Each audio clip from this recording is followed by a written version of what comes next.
오늘은 하나님의 설득이란 주제로 요나서 4장 10절, 11절 말씀을 함께 살펴보겠습니다. 지난주에 요나가 물고기 뱃속에서 기도하였다는 내용을 함께 살펴봤는데요. 오늘은 요나서 4장과 11절 말씀을 통해서 하나님의 설득이란 주제로 살펴보겠습니다. 요나서에서 돋보이는 그런 부분이 이제 오늘 요나서 4장에 요나를 설득하시는 하나님의 모습입니다. 성경에 보시면은요, 요나뿐 아니라 이렇게 설득하시느라 바쁘신 그 하나님의 모습이 종종 등장합니다. 절대 권력을 가진 군주는 국민들을, 백성들을 설득하지 않습니다. 단지 명령만 할 뿐이죠. 그러나 우리 하나님께서는 어떻게 해서든 기다리시고 참으시면서 설득하시는 하나님이십니다. 이것을 볼 때 하나님께서 얼마나 우리를 참 인격적으로 대하시는 분이신가 하는 것을 우리가 알 수 있습니다. 설득이라고 하는 것은 상대방의 마음을 얻는 거잖아요. 그 상대방의 마음을 열어서 스스로 따르도록 하는 그런 기술이 설득이라고 할 수 있겠습니다. 설득을 잘하는 사람은 많은 일들을 효율적으로 할 수 있는 리더십에 있어서 이 설득력이라고 하는 것은 아주 강력한 무기가 될 수 있습니다. 십수년 전에 인기를 끌었던 베스트셀러 책 중에 이런 책이 있었습니다. 설득의 심리학이라는 책이 있었는데요. 최근에 개정이 되어서 새 권으로 이렇게 나오기도 했습니다. 이 책에 보면은 설득의 법칙이라고 하는 건데요. 기술이 한 6가지 등장을 합니다. 어떻게 하면 상대방을 설득하는가, 어떻게 하면 설득되는가, 6가지 항목이 차근차근 이렇게 소개가 되어 있습니다. 참 읽어보면 좋겠다는 생각들을 들어서 잠시 이 책을 소개를 했습니다. 요즘은 시대가 많이 변하여서요, 강압적으로 뭐 할 수 있는 시대가 아닙니다. 옛날 같으면 어떤 가부장적 제도라고 해서 어떤 남편이나 아버지 말이면 다 끝나고, 또한 강력한 왕권이라든지 또 군부 정권에 대통령 권한 정도 되면은 그냥 설득시키라고 안 하고 명령으로 처리했습니다. 그런데 요즘은 워낙 시대가 변하고 발달이 돼서 이제 강압적인 시대가 아니라는 것이죠. 내 속으로 낳은 내 자녀도 이제 그 모든 것을 입히고 먹이고 또 기른 자식이라도 설득이 되지 않으면은 자녀들은 절대 움직이지 않는 시대가 됐습니다. 그러므로 이 상대를 설득할 수 있는 기술을 익히는 것은 좀 필요하다 이런 생각을 해보는데요. 오늘 요나서 4장에 특별히 요나서 4장 말씀을 통해서 하나님께서 요나를 어떻게 설득하시는지 또 중요한 기법이 하나 등장하는데 한번 살펴보도록 하겠습니다. 요나서 4장은 1절에 이렇게 시작이 됩니다. 요나의 분노로 시작이 되죠. 한번 말씀 보시면 요나가 매우 싫어하고 성내며라고 나옵니다. 새번역 성경에도 요나는 이 일이 매우 못마땅하여 화가 났다라고 쓰여져 있는데요. 아주 분노가 상당한 것임을 우리가 알 수 있습니다. 이 요나의 분노의 이유가 뭐냐면 우리가 이미 살펴본 대로 이스라엘의 적국이었던 원수국가였던 아수르, 그 아수르의 도성인 니느웨가 하나님의 구원과 자비의 대상이 된 것에 대해서 요나가 화가 많이 난 것입니다. 니느웨는 하나님께서 나훔서 3장 1절 말씀에 보시면요, 이렇게 쓰여져 있어요. 오늘 하나님의 설득 3가지로 살펴보겠는데 첫 번째가 분노하는 요나입니다. 나훔서 3장 1절에 이렇게 쓰여져 있어요. 화 있을진저 피의 성이여 그 안에는 거짓이 가득하고 포악이 가득하며 탈취가 떠나지 아니하는도다 라고 나훔서에도 이 니느웨 성의 아수르에 대해서 이렇게 말씀하고 있습니다. 거짓이 가득하고 또 강포가 가득한 이런 도시는 망해야 되는 것이 하나님의 정의가 아닙니까? 그런데 그들을 살려주신다고 하니까 요나가 화가 났습니다. 만약 그들이 건재하다면 오히려 더 많은 이웃들이 피해를 입지 않겠습니까? 이것이 요나의 그 분노의 명분이었습니다. 분노하는 요나의 모습을 살펴보는데요. 물론 그 이면에 보면은 요나의 유대 민족주의 또 폐쇄적인 선민 사상이 우리만 구원받아야 되는데 하는 이런 요나에게 이런 사상이 들어가 있었습니다만 이제 이런 명분을 가지고 요나가 분노를 하고 화를 냈었는데요. 결국 이 분노는 하나님께 화를 내고 있는 것입니다. 그러나 이 요나의 분노가 하나님께 향하고 있다는 점에서 위험하다는 것입니다. 여러분, 하나님께서는 절대 분노로 대할 대상이 아니십니다. 우리가 공경할 대상이고 두려워하고 경외할 대상인데 하나님을 향해서 화를 낸다는 것은 이건 일단 존재론적으로 맞지 않는 것이고 또 더 나아가서 하나님을 향해서 분노할 수 있는 자격이나 명분을 가진 존재는 어디에도 없다는 것입니다. 우리가 가끔 하나님을 향해서 이렇게 막 화를 내는 그런 사람을 볼 수 있는데 잘못된 것임을 알 수 있습니다. 마태복음 20장에도 보시면 예수님께서 한 비유를 말씀을 하시는데요. 아침부터 일찍 와서 일했던 사람부터 해서 중간에 시간이 이제 조금씩 줄어들면서 일했던 사람들이 나옵니다. 아침 일찍부터 일을 했던 사람들이 이제 하루 종일 일을 했는데 오후 늦게 온 노동자들도 주인이 똑같이 한 데나리온씩을 그들에게 일당을 지급하는 것을 보고 아침부터 일찍부터 일했던 사람들이 그 주인에게 화를 냈습니다. 항의를 합니다. 근데 여기에 대해서 주인은 이렇게 대답을 하죠. 마태복음 20장 15절 말씀에 주인이 이렇게 대답을 합니다. 내 것을 가지고 내 뜻대로 할 것이 아니냐, 내가 선함으로 내가 악하게 보느냐라고 하였습니다. 여러분, 이것은 참 어떻게 보면 사람이 이런 얘기를 하면 좀 교만한 얘기가 될 수가 있지만요. 하나님의 말씀에 주인은 하나님을 예표하는 것인데요. 하나님의 행위는 항상 옳습니다. 근데 누구라도 이런 하나님의 행동에 대해서 항의할 수 없는 것입니다. 하나님의 행위는 항상 온전하다는 것입니다. 처음에 아침부터 일을 했던 사람이나 또 오후부터 일했던 사람이나 물론 일당을 이제 한 데나리온씩 받은 건 어떻게 보면 불공평해 볼 수 있지만요. 하나님께서는 처음에 아침부터 일했던 사람도 약속했던 그 금액을 받았던 거고요. 오후부터 일했던 사람도 주인이 그에게 한 데나리온을 준 것을 알 수 있습니다. 하나님의 행위는 항상 온전하다는 것입니다. 그러니까 하나님이시고 선포하심을 알 수 있습니다. 더욱이나 나아가서 이런 하나님의 어떤 절대 권력이나 절대 능력을 가지신 분은 자비하신 하나님이시고 하나님은 사랑의 하나님이십니다. 상대방을 좋게 하는 어떤 선한 일로 사용되어지는 것에 대해서 더욱이나 너희들이 항의해서는 안 된다는 그런 것입니다.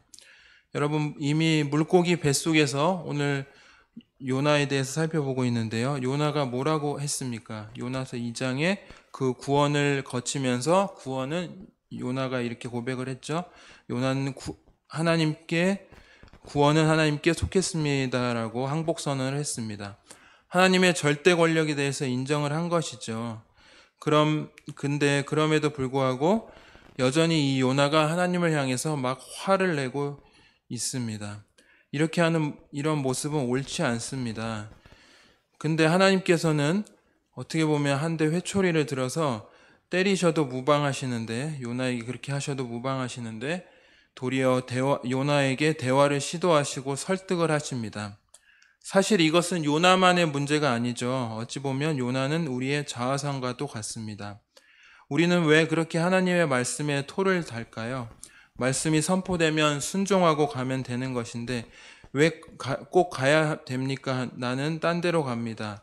그러고 도망가 버린다든지 이런 모습이 우리의 모습인데요. 하나님께서는 끝까지 인내하시고 참으시고 우리가 깨달을 때까지 또 제정신이 들 때까지 늘 함께 하시면서 설득하시는 이런 하나님이심을 알 수 있습니다. 얼마나 귀하신지를 다시 한번 생각해 보게 되는데요. 혹시라도 지금도 어떤 문제에 대해서 나를 설득하고 계시는 것이 아닌가 하는 것을 여러분 꼭 살펴보았으면 좋겠습니다. 자, 하나님께서는요, 요나를 설득하기 위해서 한 가지 상황극을 만드십니다. 오늘 우리가 읽으신 말씀이 있는데요. 재미있습니다. 하나님께서 상황극을 만드셨는데 요나가 니느웨 성을 내려다 보이는 그 동쪽 언덕에 초막을 하나 짓고 니느웨가 어떻게 되는가 이렇게 보자라고 지켜보고 있었습니다. 그때 해가 뜰 거 아니에요? 뜨거운 해가 뜨니까 거기에 초막에 박넝쿨이 이렇게 자라게 하셨습니다.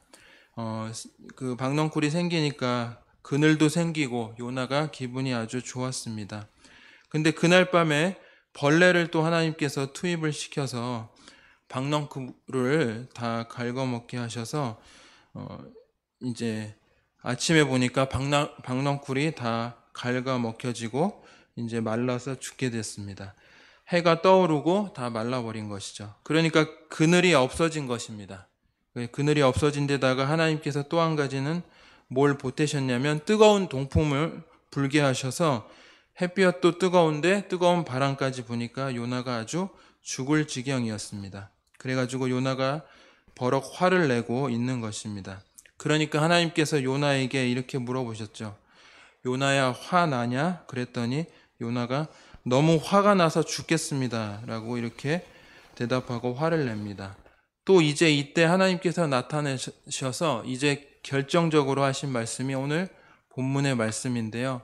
10절과 11절 말씀인데 다시 한번 보시면은 10절에 여호와께서 이르시되 내가 수고도 아니하였고 재배도 아니하였고 하룻밤에 났다가 하룻밤에 말라버린 이 박넝쿨을 아꼈거든.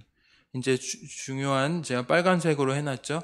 하물며 이 큰 성읍 니느웨에는 좌우를 분별하지 못하는 자가 12만여 명이요 가축도 많이 있나니 내가 어찌 아끼지 아니하겠느냐 하시니라. 이렇게 말씀을 하셨습니다. 두 번째가 이제 설득하시는 하나님이신데요. 하나님께서는 전형적으로 잘 사용하시는 설득 문구가 바로 이런 문구입니다. 그래서 어떤 말씀을 하시고 11절 말씀처럼 하물며, 제가 빨간색으로 표현을 해드렸는데 이런 말씀을 하셨습니다. 이 말씀은 잠언의 지혜의 말씀 가운데서도 많이 나오는데요. 이 표현은 아포르티오리라는 논리라는데, 음악에서 포르테라는 강하게 하는 그런 거잖아요. 거기서 나온 말이라고 합니다. 그래서 이런 음악 기호 가운데 이런 논리에 어떤 기호가 더해져 가지고 덜 중요한 것에서 점점 더 중요한 것으로 그렇게 말씀을 해서 두 기절을 나뉘어서 이렇게 교훈을 주는 것을 알 수 있습니다. 그러니까 여러분들 앞에 있는 것을 인정한다면은 뒤에 것을 인정할 수밖에 없다라는 것이 아포르티오르라는 논리라는 것이죠. 예수님께서도요, 이 논리를 잘 사용을 하셨는데요. 대표적으로 알 수 있는 게 마태복음 7장 11절 말씀에 쓰여져 있습니다. 너희가 악한 자라도 좋은 것으로 자식에게 줄 알거든. 여기에도 제가 하물며 빨간색으로 해놨죠. 하늘에 계신 너희의 아버지께서 구하는 자에게 좋은 것으로 주시지 않겠느냐라고 쓰여져 있습니다. 너희가 악한 자라도 자식들에게 좋은 것을 줄 알거든. 하물며 하시면서 하늘 아버지께서 구하는 자에게 좋은 것을 주시겠다라고 말씀을 하셨습니다. 기도하면 좋은 곳이 올 수 있습니다. 여러분 믿으십니까? 이제 그게 우리가 항상 기도를 하면 하나님께서 때로는 그 기도에 대해서 따르게 응답하실 때도 있으시지만 하나님께서는 우리가 기도하면 항상 좋은 것으로 주시는 분임을 알 수 있습니다. 여러분, 이 하물며에 대해서 잠깐 살펴보는데요. 정말 좋으신 하나님께서 그 자녀들이 기도하면 더 좋은 것으로 이렇게 하나님께서, 예수님께서 말씀하셨듯이 앞에 것을 인정하게 되면 뒤에 하나님께서도 더 좋은 것으로 주신다라고 말씀을 하셨습니다. 요나에게서도 지금 하나님께서 요나서 4장 10절 11절에 그렇게 말씀을 하셨습니다. 요나야, 생각해봐라. 내가 심지도 않았어. 내가 재배도 안 했어. 그런데 어느 날 보니까 불쑥 생겨났다가 없어진 그 식물 박넝쿨 하나도 내가 없어지는 것 보고 그렇게 화가 나가지고 불을 떨고 나한테까지 그렇게 화를 내는데, 생각해봐라. 하물며 니느웨 성에는 내가 망했으면 좋겠다라고 생각하는 그 성 안에 좌우를 분별하지 못하는, 이걸 이제 어떤 어린아이 또라고도 표현을 하시더라고요. 그래서 세번역 성경에는 12만 명 이상이라고 이렇게 더 되어 있다고 되어 있습니다. 그래서 작게는 니느웨 성에 20만 명 이상, 30만 명 이상의 그런 사람들이 살았을 거라고 학자들이 말씀을 하셨습니다. 그 곳에 이 니느웨 성에 가장 큰 성이었고 당시에 그런 도시에 10여만 명 이상, 20만 명 정도 되는 사람, 30만 명 되는 사람들이 살고 있는데 너가 그렇게 요나 너가 그 박넝쿨 하나 가지고도 그렇게 난리를 치는데 어떻게 이렇게 많은 사람들이 있는 생명들이 있는데 내가 아끼지 않겠느냐라고 하나님께서 말씀을 하신 것이죠. 여러분 설득력 있는 말씀이죠. 요나서는 그 말씀으로 끝이 납니다. 그래서 우리는 이렇게 마치 이런 종결에 대해서 뒷부분을 많이 상상하게 됩니다. 이것은 뭘 의미하는 하고 있습니까? 요나가 그렇게 말이 많았는데 더 이상 할 말이 없는 거예요. 유구무원이라고 그래요. 우리가 입이 있어도 할 말이 이것은 하나님의 설득이 되었다라고 하는 것을 추측해 볼 수 있는 것입니다. 또 하나는 요나가 설득을 당하든 말든 간에 이제 설득은 끝이다라고 하는 것이 하나님의 선포, 이제 설득 안 하겠다라는 것이고요. 이것은 하나님께서 물러날 수 없는 마지노선이고 내가 할 수 있는 선포다라고 하셨던 것입니다. 여러분, 때로 우리는 설득당하지만 때로 하나님께서는 선포하시는 분이십니다. 모든 생명은 나의 것이다 라고 선포를 하십니다. 그래서 다 귀한 것입니다. 그래서 나는 모든 생명이 구원받기를 원한다는 것을 하나님께서 그 뜻을 밝히신 것이죠. 요나로 대표되는 이스라엘의 그 아주 교만하고 억지스러운 자신들만 선민이고 구원을 받았고 니느웨의 이방인들은 구원받지 못할 백성이다라고 죽어도 괜찮다라는 이런 교만과 억지에 대해서 하나님께서 탁 선을 그으셨습니다. 그렇지 않다. 그들도 내가 아끼는 사람이고 구원을 받아야 된다라고 하셨던 것입니다. 에스겔 33장 11절에도요. 이렇게 말씀하셨습니다. 너는 그들에게 말하라. 주 여호와의 말씀이니라. 나의 삶을 두고 맹세하노니 나는 악인이 죽는 것을 기뻐하지 아니하고 악인이 그의 길에서 돌이켜 떠나 사는 것을 기뻐하노라 라고 말씀을 하셨습니다. 악을 기뻐한다는 뜻은 아니죠. 비록 악한 일을 행하는 악인이라 할지라도 그들이 죽는 것을 내가 하나님께서 바라지 않는, 그들이 악에서 떠나서 살아가는 것을 기뻐한다라고 하나님의 본심을 말씀을 하셨습니다. 베드로후서 3장 9절에도 더 분명한 말씀이 있습니다. 주의 말씀은 어떤 이들이 더디다고 생각하는 것 같이 더딘 것이 아니라 오직 주께서는 너희를 대하여 오래 참으사 아무도 멸망하지 아니하고 다 회개하기에 이르기를 원하시느니라 라고 쓰여져 있습니다. 이것이 하나님의 마음이라는 것이고 하나님의 뜻이고 이런 것 때문에 살아있는 것입니다. 여러분, 오늘 요나서 본문에서 우리는 하나님의 성품들 가운데 아주 소중한 것 한 가지를 발견하게 되는데, 하나님은 어떤 분이시냐면 아끼시는 분이라는 것을 우리가 발견하게 됩니다. 아끼지 않는 사람들이 이제 내 것인데 내가 막 쓰고 함부로 그렇습니다만, 하나님께서는 모든 것을 만드셨기 때문에 하나님 마음대로 하실 수 있는 분이시지만 하나님의 가장 기본적인 속성은 아끼시는 분, 되도록이면 끝까지 아껴서 어떻게 해서든 살펴보려고 하는 것이 하나님의 정말 중요한 속성임을 알 수 있습니다. 그러므로 요나서는 하나님의 생명 존중 사상이 아주 강하게 드러난 책이다라고 말할 수 있겠고요. 더 나아가서 종교적 신념이 얼마나 파괴적인가 하는 것을 요나서를 통해서 우리에게 보여주게 되는 것입니다.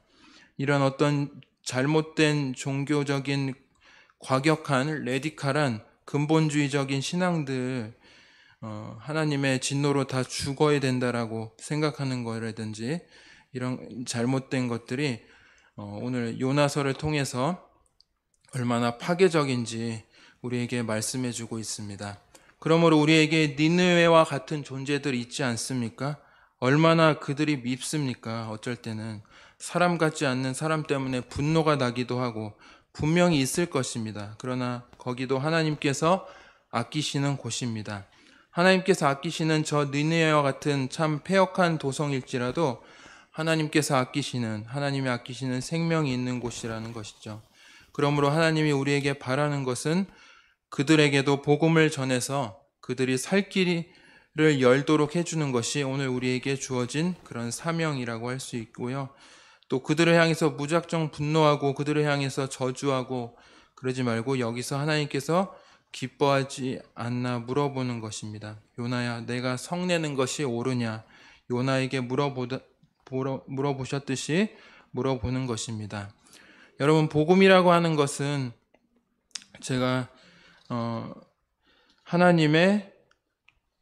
복음이라는 것은 경계를 넘는 하나님의 사랑이라는 말씀을 드렸는데요. 어떤 한 목사님이 계시는데 이분의 이야기를 말씀을 드리면 이분이 원래 아버님도 황해도 장현에서 목회를 하셨던 평양신학교 8회 졸업생인 김종삼 목사님입니다. 그분의 자녀분인데 1964년도에 이제 뜨겁게 이제 성령 체험을 하신 후에 복음을 전하셨다고 합니다. 늘 전도의 열정이 있으셨던 그 집사님께서는 그 당시에 일주일에 한 번씩 서대문 형무소에 가서 재소자들에게 복음을 전하였답니다. 매주마다 웬 아주머님이 복음을 전한다고 그러니까 서대문 형무소의 교도관들 직원들이 처음엔 굉장히 귀찮게 여겼답니다. 근데 어느 날 교독과장이 그 집사님을 부르시더니 골칫덩어리 사형수 하나가 있는데 얼마나 성격이 악하고 강한지 아무도 그에게 접근하려 하지 않는다고 했습니다. 그분에게 좀 복음을 전해달라고 했답니다. 알고 보니 그 사람은 위장부으로 고정 간첩으로 잡혀 있던 사람이었고 이제 사형수 날을 기다렸던 사람이었기 때문에 굉장히 악했다고 합니다. 이 김을륜이라고 하는 분인데 이미 죽을 몸이니까 악하고 거칠고 그랬었는데 이제 목사님이 되셨는데 이 집사님이 가서 복음을 제시했습니다. 우리 모두 죄인입니다. 예수님 믿고 구원받고 천국 갑시다 하면 그 사형수였던 김을륜이라는 사람이 나는 주체사상 김일성 주석을 위해 죽을 사람이다. 나에게 복음을 전하지 말라고 했답니다. 거칠게 대해도 이 집사님은 또 찾아가고 그 마음에 조금씩 깨어지기 시작했습니다.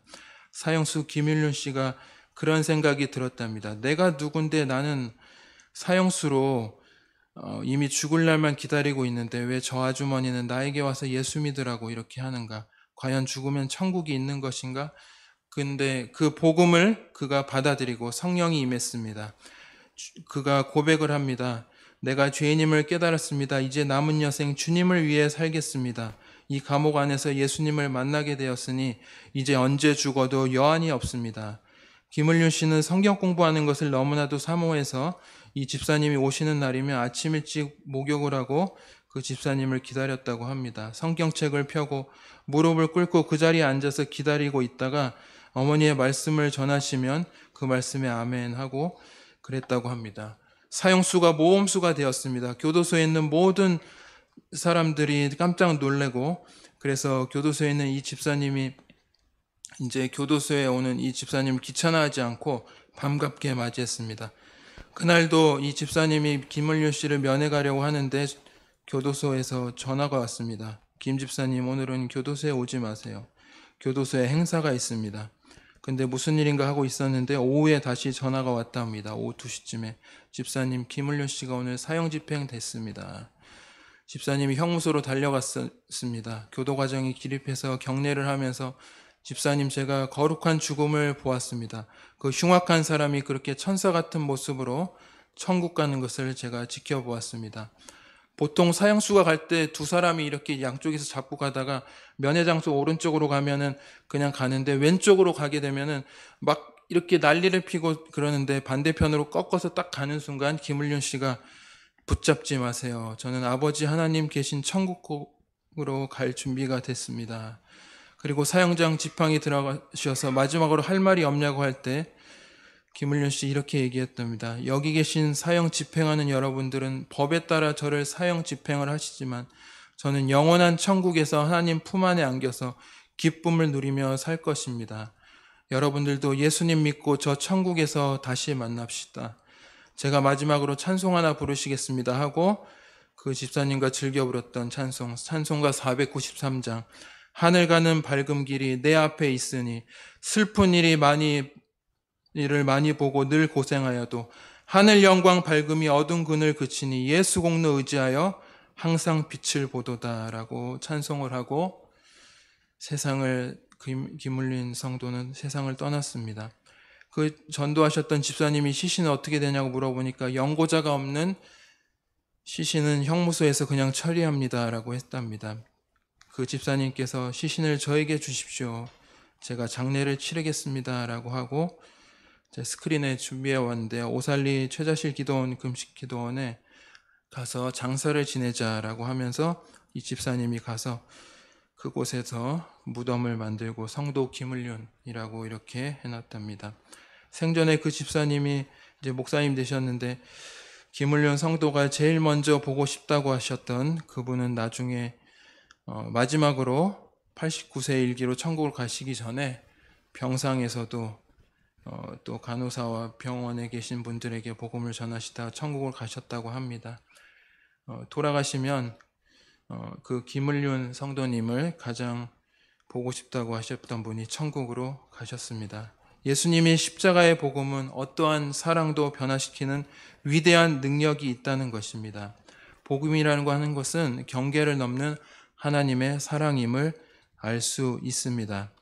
말씀을 맺겠습니다. 요나서를 보면서요, 저는 결론을 맺겠습니다. 저는 두 가지 결론을 내렸는데, 과연 우리의 분노는 정당하냐는 것입니다.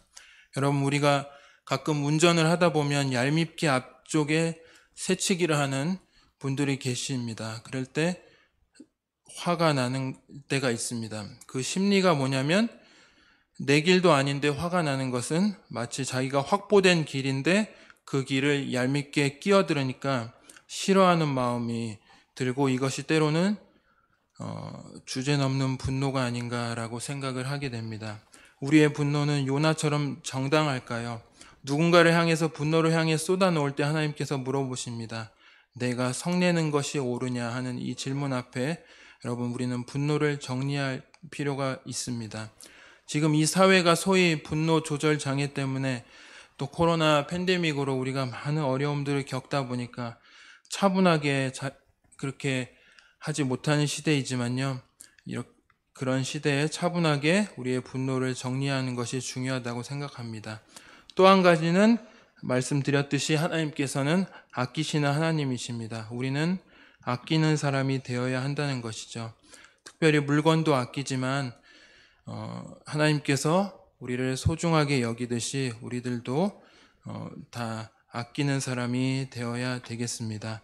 11절에 하나님의 마지막 말씀의 중요한 메시지, 아껴라 하나님의 사랑입니다. 그래서 복음을 전하고 지금도 저 멀리 죽어가는 그런 영혼들을 향해서 복음을 전해야 되는 것이고요.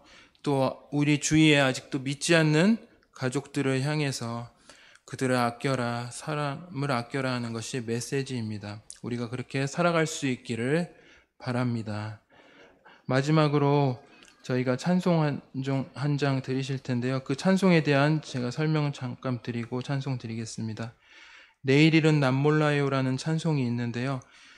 20세기 중반 미국의 복음 음악 작곡가로 알려진 아이라 포레스트 스탠필이라는 분이 작곡하였습니다. 복음 가수이시고 또 20세기 가장 뛰어난 복음 성가 작사가이기도 합니다. 10살이 되던 때 이미 피아노, 오르간, 또 우쿨렐레, 아코디언 등을 연주하는 음악 신동이었고 17세에 되던 17살 되던 때부터 본격적으로 작곡을 시작하여서 각종 집회를 다니며 또 참석하여 이를 보급하기도 하였습니다. 이 스탠필 목사님은 무려 500여 곡의 가스펠 곡을 작곡하였고 또 작사했는데요. 그 중에 우리가 잘 알고 있는 부르는 곡들이 여러 곡 있습니다. 그 중에 하나가 내일일은 남 몰라요라는 곡입니다.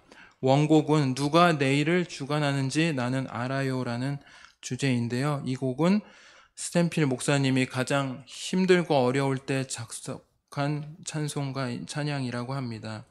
1949년 함께 찬양 사역을 하던 아내가 시험에 빠지게 되고 결국 그 길을 벗어나지 못하고 안타깝게도 이혼하게 됩니다. 아이의 양육권도 빼앗겼고 가정이 무너지는 아픔을 당하던 그때 감당기 어려운 힘든 고난 속에서 스탠필 목사님이 주님께 엎드렸습니다. 그리고 주님께서 그와 함께 하셔서 이 고난을 이길 수 있게 해주셨는데요. 그때의 간증을 작사하고 작곡한 노래가 바로 이 누가 내일을 주관하는지 나는 알아요. 내일일은 남몰라요라는 곡입니다. 이 곡은 사람의 삶이 내일을 주관하시는 예수님의 말씀에 의지하고 있으므로 늘 주와 동행하리라는 신앙의 고백입니다. 4분의 3박자의 경쾌한 리듬으로 단지 내일을 알고 계시며 주관하시는 유일하신 하나님께만 의지하는 믿음의 확신을 노래하는 찬송입니다. 이 곡은 의역이 된 곡인데요. 안희숙 사모님이라는 분이 죽으면 죽으리라는 책을 쓰신 안희숙 사모님이 번역하였는데 일제 신사참배 시기에 한국적 정서에 맞게 그렇게 번역을 했습니다. 내일일은 남 몰라요. 하루하루 살아요. 불행이나 유행함도 내 뜻대로 못해요. 험한 이 길 가고 가도 끝은 없고 고네요. 주님 예수 손 내미사 내 손 잡아 주소서. 내일일은 남 몰라요. 장래일도 몰라요. 아버지여 날 붙드사 평탄한 길 주옵소서 라고 번역을 하셨습니다. 우리말의 번역곡으로는 우리의 한국적 정서 때문에 전적인 무능과 온전한 은탁이 강조되어 있지만 영어 원어 가사에는 의외로 안다, 주님을 안다, 확신한다는 단어들이 많이 있습니다. 미래는 불확실하고 내가 알지는 못할 수는 있지만 그 미래를 붙잡고 계시는 분이 누구인지 알기 때문에, 그리고 내 손을 잡고 있는 분이 누구인지 알기 때문에 나는 오늘도 주님과 함께 살아가며 예수님이 하신 말씀을 알기 때문에 내일 일을 걱정하지 않아요 라고 신앙 고백이 잘 드러나 있습니다. 우리 이 찬송 하시고 말씀 마치도록 하겠습니다.